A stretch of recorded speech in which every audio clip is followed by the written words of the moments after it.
Ship Titanic, The Forbidden Story. The Dream of the Unsinkable. Introduction. Imagine a world of black and white photos, giant steam engines, and a time when people believed that man had finally conquered nature. In the year 1912, the world was buzzing with excitement. Why? Because the Queen of the Ocean was ready to sail. Her name was the RMS Titanic. They called her Unsinkable. They said even God himself couldn't sink this ship. But as we know today, pride always comes before a fall.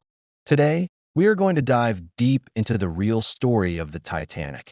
Not just the movie version, but the true, raw, motivational, and tragic history that changed the world forever. The birth of a giant. The story begins in the shipyards of Belfast, Ireland. Thousands of men worked for years, hammering millions of iron rivets into a massive steel hull. The Titanic was not just a ship, it was a city on the water. It was 882 feet long. If you stood it on its end, it would be taller than the tallest buildings of that time. For English learners, look at the scale of this project. It used 3 million rivets. It had 3 massive anchors. The sheer size was a symbol of human ambition. The company, White Star Line, wanted to create a masterpiece of luxury. They didn't just want a ship, they wanted a legend. The 3 classes of dreams. When the Titanic set sail from Southampton on April 10, 1912, it carried 3 different worlds on board. First, there was first class. These were the millionaires, the Astors, the Guggenheims, and the Strasses. They lived in suites that cost the equivalent of $100,000 today. They had silk wallpapers, private decks, and a 10-course dinner every night. For them, the Titanic was a victory lap of their wealth. Then, there was second class. These were teachers, merchants, and tourists.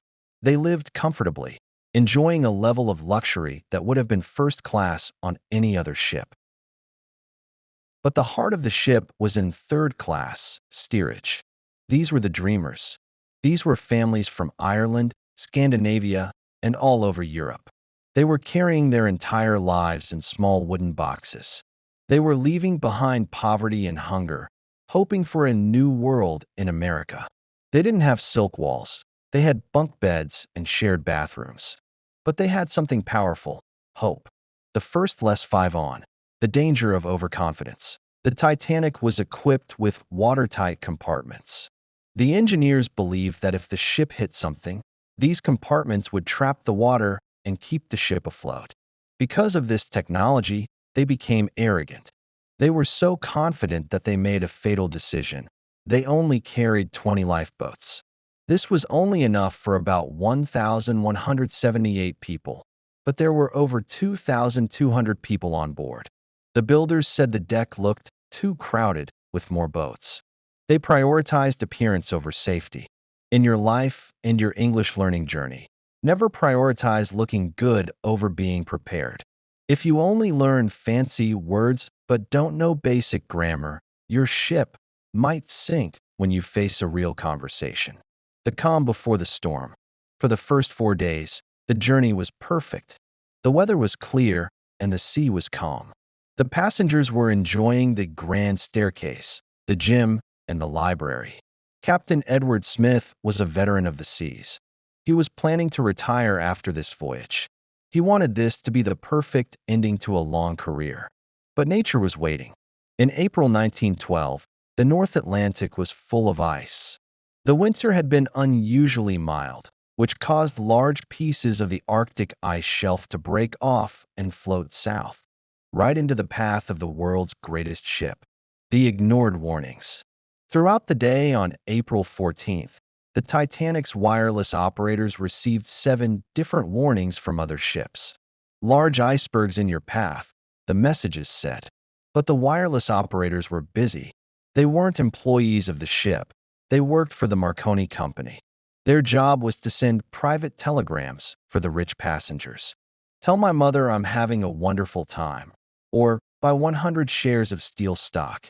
They were so overwhelmed with these social messages that they ignored the safety messages. One ship, the SS Californian, was so close that they could see the Titanic. They sent a message saying, "We are stopped. We are surrounded by ice." The Titanic's operator responded angrily, "Shut up. I am busy." The midnight shadow. It was 11:40 p.m. The night was dead calm. There were no waves.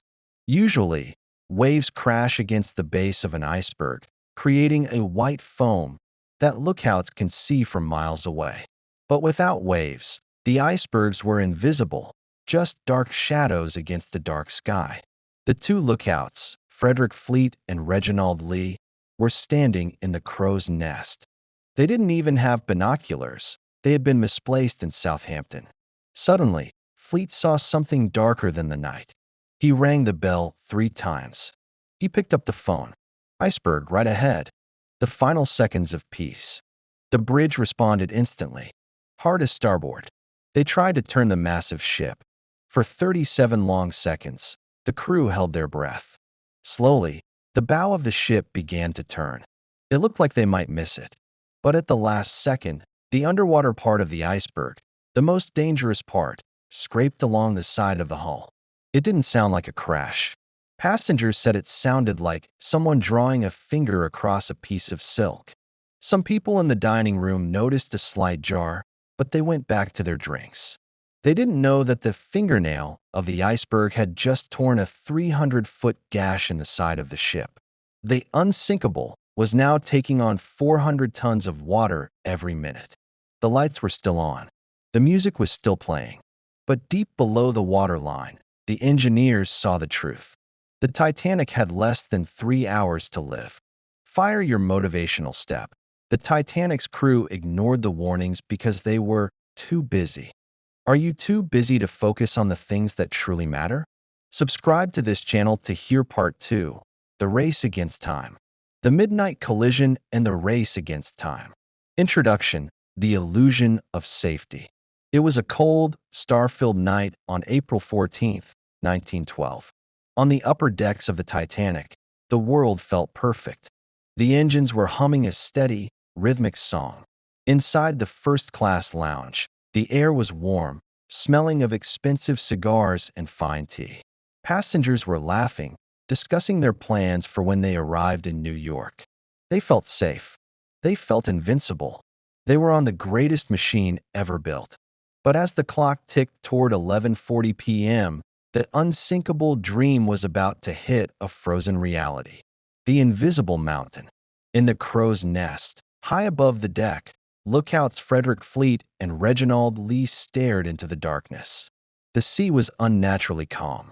In English, we call this a flat calm. While it looks beautiful, it is a nightmare for sailors. Usually, waves break against the base of an iceberg, creating a white foam that can be seen from miles away. But tonight, there were no waves. The iceberg was a black berg, a dark, silent mountain of ice hiding in the shadows. Suddenly, Fleet saw it, a shape darker than the night, growing larger every second. He rang the warning bell 3 times, clang, clang, clang. He picked up the telephone and shouted the words that would go down in history. "Iceberg, right ahead." The 37-second struggle. On the bridge, First Officer William Murdoch had only seconds to react. He gave 2 commands: hard a starboard and full speed astern. He was trying to turn the massive ship and stop the engines at the same time. For 37 long seconds, the crew held their breath.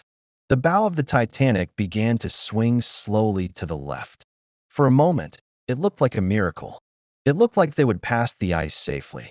But the iceberg was much larger beneath the water than it was on the surface. As the ship slid past, the jagged ice scraped along the side of the hull. It wasn't a loud crash. It didn't sound like an explosion. Some passengers described it as the sound of a giant zipper opening. Others said it felt like the ship was grinding over some marbles. On the deck, chunks of ice fell onto the wooden floor. Some passengers actually picked up the ice and started playing football with it, laughing. They didn't realize that the fingernail of the iceberg had just torn a 300-foot-long series of holes into the ship's side. The death sentence. Deep below the waterline, the situation was very different. The firemen and engineers were in the boiler rooms. They didn't hear a zipper sound. They heard the roar of the ocean. The ice had sliced through 5 of the ship's 16 watertight compartments. The ship's designer, Thomas Andrews, was called to the bridge. He was a quiet, brilliant man. He looked at the blueprints and then at the reports of the flooding. He did the math in his head. The Titanic could stay afloat with 4 compartments flooded, but not 5. As the 5th compartment filled with water, it would pull the bow of the ship down, causing water to spill over the top of the walls into the 6th compartment, then the 7th, like an ice cube tray filling with water. Andrews turned to Captain Smith. His voice was steady but cold. "Captain," he said, "the ship will founder. It is a mathematical certainty." "How much time?" Smith asked. "1 hour. 2 at the most." Motivational lesson, the pivot. In this moment, the captain had to pivot. A pivot is when you quickly change your direction because the old plan is no longer working. 1 minute, he was the master of a floating palace. The next, he was the manager of a massive disaster. For English learners, this is a powerful lesson. Sometimes in your life, your ship will hit an iceberg, a job loss, a failed exam, or a personal struggle. You can spend your time crying about the ship, or you can start lowering the lifeboats. Action is the only cure for fear. CQD and SOS, the cry in the dark. The captain ordered the wireless operators, Jack Phillips and Harold Bride, to send out the distress signal. At that time, the signal was CQD, come quick, danger. Later, they switched to the new signal, SOS. They reached the RMS Carpathia, a ship 58 miles away. The Carpathia turned around and pushed its engines to the limit, but it would take 4 hours to arrive. The Titanic only had 2 hours. There was another ship much closer, the SS Californian. It was only about 10 miles away. The Titanic crew could see its lights on the horizon. They fired white distress rockets into the air. Boom! The bright white lights lit up the sky. But the Californian's wireless operator had gone to bed and turned off his radio. The officers on the Californian saw the rockets, but they didn't understand what they meant. They thought the Titanic was having a party. The lifeboat problem. As the clock hit midnight, the order was given, women and children first. This is where the tragedy becomes a lesson in preparation. As we discussed in part 1, there were only 20 lifeboats. Even if every boat was perfectly full, over 1,000 people would still be left on the ship. But there was another problem: disbelief. The passengers couldn't believe the ship was sinking. The Titanic was 11 stories high, warm, and brightly lit. The lifeboats looked small, cold, and dangerous, dangling 70 feet above the black water. In the beginning, people refused to get in. The first lifeboat, which could hold 65 people, was lowered with only 28 people inside. The engine room heroes. While the passengers were hesitating on the deck, the engineers were heroes in the dark. They stayed deep inside the ship, even as the water reached their knees. They knew they would never get to the lifeboats. Why did they stay? To keep the pumps running and the lights on. They knew that if the lights went out, the panic would turn into a massacre. They traded their lives for the lives of the people on the deck. Conclusion L. By 1 a.m., the tilt of the ship was becoming obvious. The bow was sinking lower, and the propellers in the back were starting to lift out of the water. The music was still playing, but the laughter had stopped. The realization was setting in. The Unsinkable was going down, and there wasn't enough room for everyone. Motivational quote: "In a crisis, you don't rise to the level of your expectations. You fall to the level of your training." Subscribe to this channel to see the heartbreaking heroics in Part 3, The Band Played On. The Band Played On, Legends of Courage and Sacrifice. Introduction: The Mask of Calm. By 1:30 a.m., the illusion of safety had completely vanished. The Titanic was no longer a horizontal palace. It was tilting steeply into the black, freezing water of the Atlantic. The roar of the water rushing into the lower decks sounded like a hungry beast. Panic was starting to bubble like a boiling pot. People were screaming, families were being torn apart, and the cold was biting into everyone's skin. But in the middle of this chaos, a group of men did something that the world would never forget. They didn't pick up life jackets. They picked up their musical instruments. The music that calmed the storm. Imagine being Wallace Hartley, the band leader. You know the ship is sinking. You know there aren't enough boats. You could try to save yourself. But instead, Hartley gathered his 7 fellow musicians on the boat deck. They began to play. They played upbeat ragtime music and popular songs of the era. Why? Because they knew that music has the power to stop panic. If people heard music, they might believe that things were under control. They might wait their turn for a lifeboat instead of fighting. For over 2 hours, as the deck became steeper and steeper, the band never stopped. They played until the very end. Witnesses say their final song was the hymn, "Nearer, My God, to Thee." Not one of the 8 musicians survived. They chose to use their last breaths to bring peace to others. Motivational lesson, your song in the dark. In your life, you will face moments where everything seems to be falling apart. The motivational lesson here is, what is your music? What can you do to help others when you are also suffering? True character is not shown when things are easy. It is shown when the ship is sinking. The unbreakable bond, Ida and Isidore Strauss. While the band played, another story of incredible love was happening near the lifeboats. Isidore Strauss was a very wealthy man, the co-owner of Macy's department store. His wife, Ida, stood by his side. Because of her age and status, Ida was offered a seat in a lifeboat. She started to get in, but then she looked back at Isidore. She realized he would be left behind. She stepped back out of the boat. The officer in charge said, "Mr. Strauss, I'm sure nobody would object to an old gentleman like you getting in." Isidore refused. He said, "I will not go before the other men." Ida turned to her husband, took his hand, and said words that still make people cry today. "We have lived together for many years. Where you go, I go." She gave her fur coat to her maid, pushed the maid into the lifeboat, and sat down on a deck chair with her husband. They were last seen sitting together, holding hands, as a giant wave washed over them. The gentleman's farewell, Benjamin Guggenheim. Then there was Benjamin Guggenheim, a wealthy businessman. He realized early on that he was not going to survive. Instead of panicking or crying, he went down to his cabin with his valet.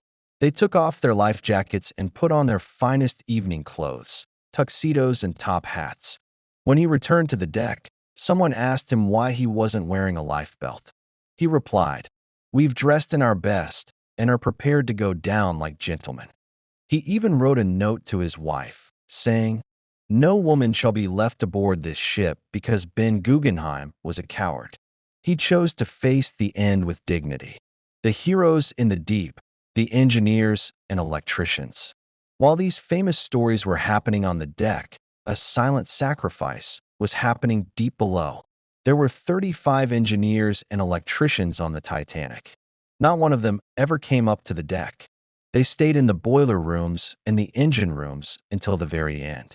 They were waist-deep in freezing water, struggling to keep the steam generators running. Why?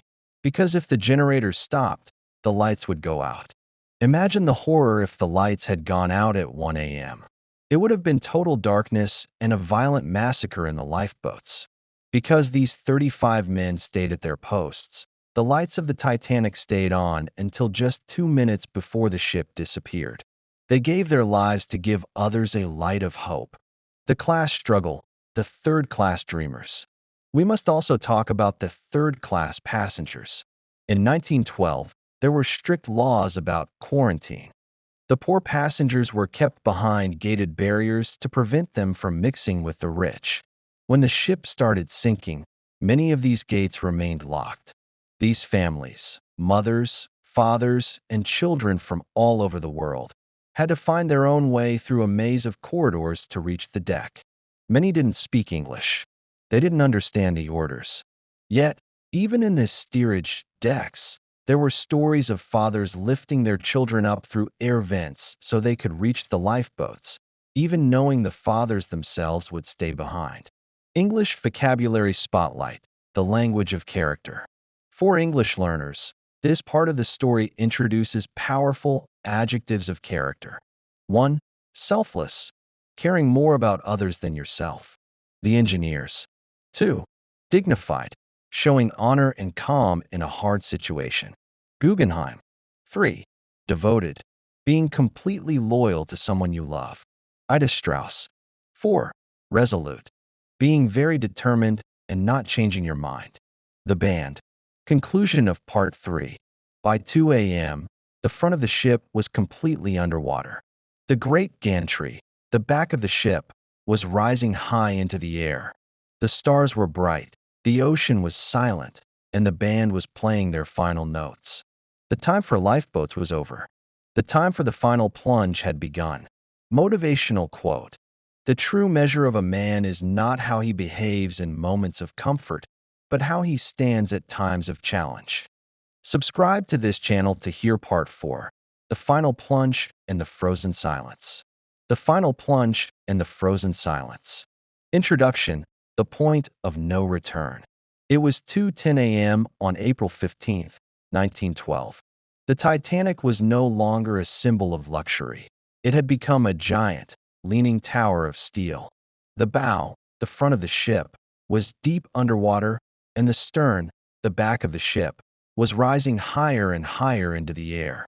In the dark, the three massive propellers were now visible, hanging like giant ghosts above the water.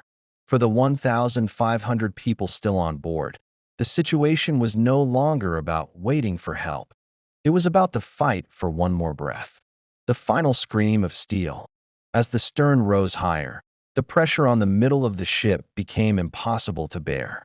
Imagine holding a long pencil and pulling one end up while the other end is held down by a heavy weight.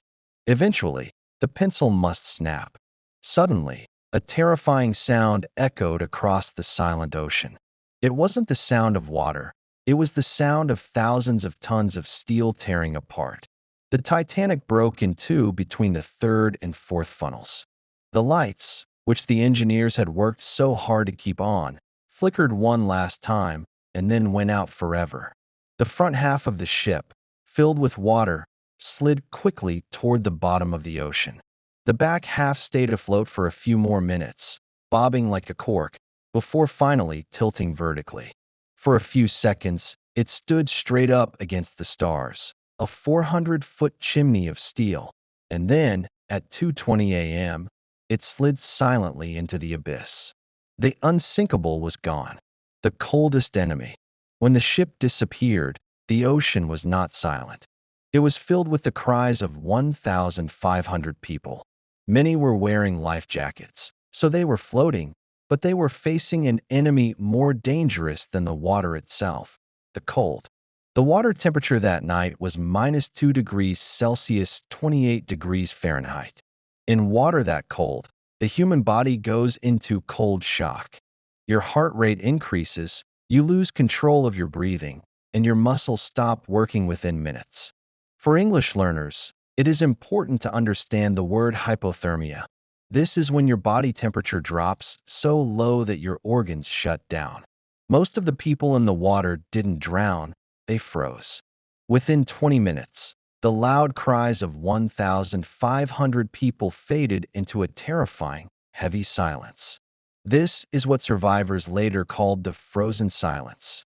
It was the sound of 1,000 lives being extinguished by the unforgiving sea. The courage of Lifeboat 14, Harold Lowe. Nearby, there were 20 lifeboats. Most were only half full, but the people in them were paralyzed by fear. They were afraid that if they went back to help, the drowning people would swarm the boats and sink them. But there was one man who refused to sit still. His name was Harold Lowe, the fifth officer. He was in Lifeboat 14. He did something incredibly brave. He gathered 4 other lifeboats together, moved his passengers into them, and then turned his boat around to go back into the valley of death. He waited a few minutes for the crowd to thin so his boat wouldn't be flipped, and then he rowed into the darkness, calling out for survivors. He was only able to save 4 people from the water, but his actions showed that even in the face of total terror, one person's leadership can make a difference. The wait for the dawn. For the 705 survivors in the lifeboats, the next few hours were a test of mental strength. They were in the middle of the North Atlantic, surrounded by icebergs, in total darkness. They didn't know if the rescue ship, the Carpathia, would ever arrive. They huddled together for warmth. Mothers held their children, telling them stories to keep them from falling into the sleep of death. This part of the story teaches us about endurance. Life isn't always about the big, heroic moments. Sometimes, it is simply about surviving the night. The arrival of hope, the Carpathian. Around 4 a.m., a light appeared on the horizon. It wasn't a star. It was the green light of the RMS Carpathia. Captain Arthur Rostron had pushed his ship through the ice fields at dangerous speeds to reach them. When the sun began to rise, the survivors saw the world clearly for the first time. They saw the giant icebergs that had killed their friends. They saw the empty ocean where the Titanic once stood. As they climbed the rope ladders onto the Carpathia, they were no longer rich or poor. They were simply survivors. They had lost everything: their money, their clothes, and in many cases, their families, but they had their lives. Motivational lesson: surviving your night. The survivors of the Titanic didn't know the sun would come up. They didn't know the Carpathia was coming. They just kept holding on. The lesson for you is this: the sun always rises. No matter how dark your situation is, or how frozen your life feels right now, if you keep breathing and keep hoping, the Carpathia will find you. Motivational quote: courage is not the absence of fear, but the triumph over it. Subscribe to this channel to hear the final part 5, the mystery solved and the legacy of the Titanic. The resurrection of a legend, discovery and legacy. Introduction: the world in mourning. On the evening of April 18, 1912, a heavy rain fell over New York City. Despite the storm, 30,000 people stood at the docks, silent and waiting. When the Carpathia finally appeared through the mist, it was a ghost ship carrying the broken hearts of a generation.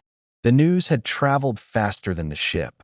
The world already knew the Titanic was gone. But seeing the survivors, some wrapped in blankets, some still in their evening gowns, made the tragedy real. The unsinkable dream had turned into a global funeral. The price of progress: changing the laws. The first reaction to the Titanic was anger.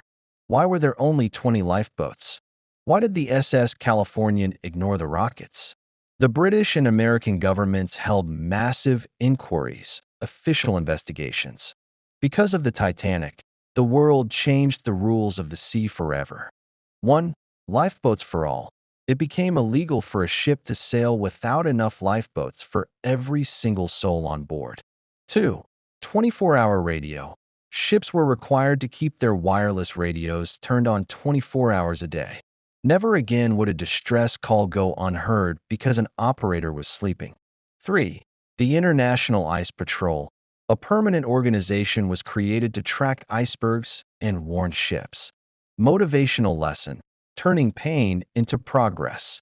This is a vital lesson for English learners and for life. Sometimes we make huge mistakes. Sometimes we fail. But a failure is only a total loss if we don't learn from it. The Titanic was a tragedy, but the lessons learned from it have saved millions of lives in the 100 years since. Your mistakes are your greatest teachers. The 73-year silence. For decades, the Titanic sat in total darkness, 2.5 miles down on the ocean floor. Many people tried to find her, but the ocean is vast and deep. The pressure at that depth is over /BM 6,000 pounds per square inch, enough to crush a car like a soda can. It wasn't until 1985 that Dr. Robert Ballard, using a remote-controlled robot named Argo, finally saw something on his video screen. It wasn't a ship at first. it was a single boiler. Then, the giant bow of the Titanic emerged from the darkness. Ballard and his team didn't cheer. They grew silent. They realized they were looking at a grave. The science of the sink. Why did it really break? When scientists finally studied the wreckage, they found the forbidden secrets the builders didn't know in 1912. The steel, the steel used in 1912 became brittle, hard, and easy to break in freezing water. The rivets, the iron rivets that held the ship together, were found to be weak. When the iceberg hit, the rivets didn't bend, they snapped like glass. The mirage. Some historians believe a cold mirage happened that night, an atmospheric trick that made the horizon look higher than it was, hiding the iceberg until it was too late. This teaches us about detail. The Titanic didn't sink because of one big thing. It sank because of many small things. In your English journey, details matter. Vocabulary, grammar, and practice are the rivets that hold your fluency together. The spirit of the Titanic today. Today, the Titanic is slowly being eaten by iron-eating bacteria. Scientists say that within 30 to 50 years, the ship will collapse and disappear forever. But while the steel is vanishing, the story is growing stronger. Why are we still obsessed with the Titanic? Because it is a story about us. It is about our pride when we think we are unsinkable. It is about our love, like Ida and Isidore Strauss. It is about our duty, like the band and the engineers. Your final motivational takeaway. You have reached the end of this 5-part journey. You have learned about the greatest ship ever built and the greatest tragedy of the sea. But most importantly, you have practiced your English and expanded your mind. The Titanic was built of steel, but its story is built of spirit. In your life, you will face icebergs. You will face cold nights where you feel alone. But remember the lessons of this story. 1. Stay prepared. Don't wait for the storm to build your lifeboats. 2. Stay brave. Even if the ship is tilting, keep playing your music. 3. Stay humble. Respect the ocean of life. Never stop learning. Conclusion. The Titanic rests in the dark, but its lights still shine in our hearts as a reminder to live every day with purpose. You are not a passenger on your life's ship. You are the captain. Sail wisely. Fire English tip. This final part used conclusion vocabulary, like legacy, inquiry, and summary. Use these words when you are finishing a presentation or an essay. Final motivational quote. We cannot change the wind, but we can adjust our sails. Thank you for following this 5-part series. Subscribe to this channel for more true stories that will inspire your life and perfect your English.